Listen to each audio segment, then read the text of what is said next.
And then walk me through the Zeke and Patriots timeline here. So Ezekiel Elliott came in for a visit. I want to say it was within a week or two after the Patriots had made an offer to Dalvin.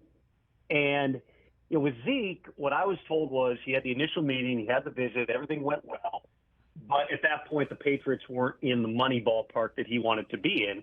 Well, things ramped up yesterday, and they end up giving him a one-year deal up to $6 million. The base on that is $4 million, which was more than the Cowboys were going to do to bring him back to Dallas. And as one high-ranking Cowboys official texted me last night, Zeke fits the Patriots' play style because it's all about being physical. It's downhill. You look at Ramondre Stevenson, who is still, let's be clear, he's the number one back in New England, but hasn't always been the greatest in short yardage and goal line. That's kind of what Zeke does best. Zeke's also a really good pass protector, so you can play him across all downs. Zeke didn't have a ton of other offers, certainly not in this money ballpark. Anybody would have signed him at a certain level, but he sat out there, and let's be honest, Rich, you get to August, there's not a lot of money in the marketplace, generally speaking, so at least Zeke gets some upside here. His base is higher than I think a lot of people thought it was going to be. And just like Dalvin, again, in a really, really tough market, you have to say that Zeke made out okay here. What happened yesterday? And I understand we also view things in terms of when we find out about it. I'm sure these tracks were running at the same time for a long time. But why did these two major signings pop between two rivals on the same day like that, Tom? It really wasn't related, Rich, even though it kind of looks like it was. Mm-hmm. With Zeke, again, it was all about just them getting to a certain level with the money. With veteran backs especially, veteran players in general, once you get past that first preseason game, a lot of times is when things get moving. With Dalvin, I quite honestly was on high alert since a week ago Monday because, they were close. They weren't far off. They were working through some things in terms of the base and the incentives.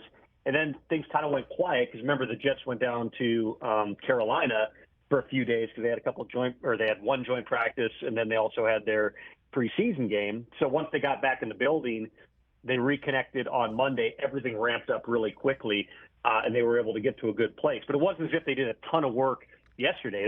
They were really close. There were a couple of things that they were still haggling over down the stretch.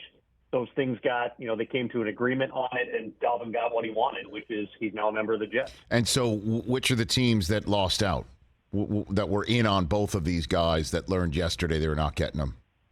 Give me that if you don't mind. Well, the Broncos certainly were continuing to poke around. I wouldn't be surprised if they had it back at some point.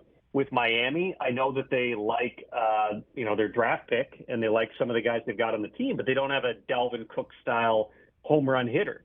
So now the question becomes, there's not really another guy out there in that category. We can talk about some of the other backs who have unresolved situations at this point. Josh Jacobs has not signed his franchise tender with the Raiders.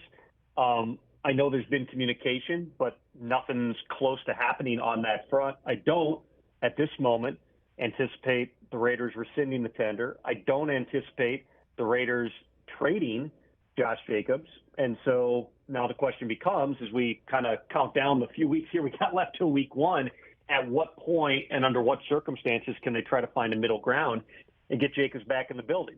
Jonathan Taylor, he's back in the building in Indy, but nothing imminent in terms of activating him off PUP. He went out of state to get some treatment on his ankle for about 5 days there.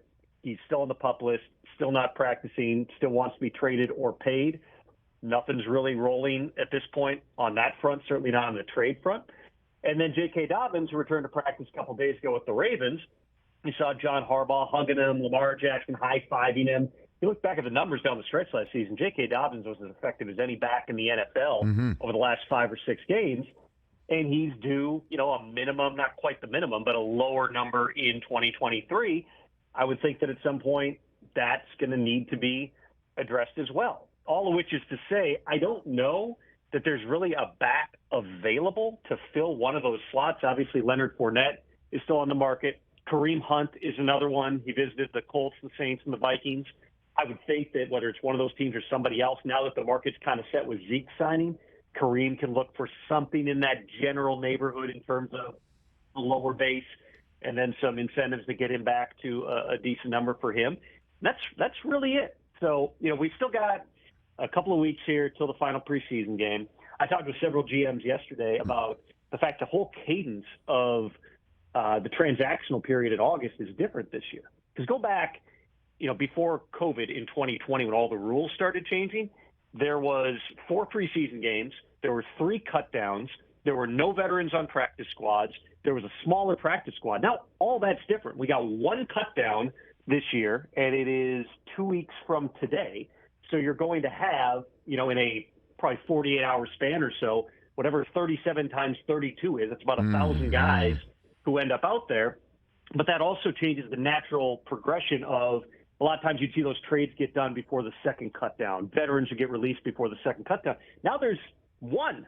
And so we don't entirely know exactly how this is going to shake out. The whole thing is going to be fascinating just because this is uncharted waters for a lot of people. But in terms of, some running backs shaking loose, maybe there's a couple of depth charts you can look at and say they got an extra. But for those teams that missed out on these guys, I don't know that there's an obvious answer for any of them. Catch the Rich Eisen Show every single day on the Roku channel, 12 to 3 Eastern, for free.